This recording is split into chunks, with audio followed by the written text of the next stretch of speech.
The Mike Hosking Breakfast, 6 to 9 weekdays on Newstalk ZB. G'day there. The most uplifting part of the week for me in terms of news was the combination of Winston Peters and his very wise words over diet and work, and the release of the numbers from the Stats Department of those who are working beyond 65. In fact, not just 65, but 70, 80 and 90. Now, for Peters, what made the advice so useful is you can argue he has never been more relevant and more effective. Age is one thing, you see, but performance is another.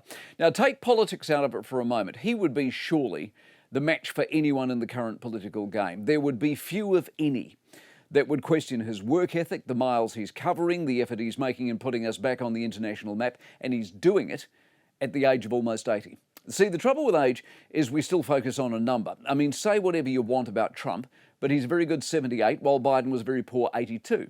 In fact, I'm surprised that 65 is still a thing. It only gets attention because, of course, of superannuation. There is an official attachment to the number. You get money, a so-called lifetime of work, apparently. You can retire because you're old. You get a gold card for a ferry ride, all that sort of stuff. The really upbeat aspect of all of this is that it wasn't that long ago, if you remember, that age in work was an issue, but for negative reasons. Older workers were let go. They had trouble getting new jobs.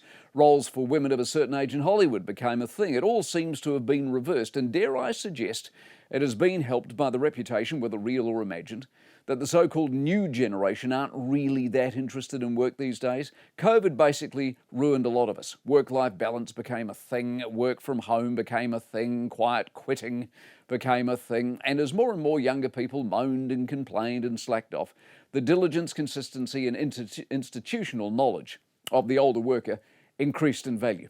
The Winston Peters knowledge and experience in the Parliament is to be seen any question time you want to look. He runs rings around most of them, and he has purpose. And as the Asian cultures in particular will tell you, age is but a number, but purpose is everything. The Mike Hosking Breakfast, 6 to 9 weekdays on Newstalk ZB.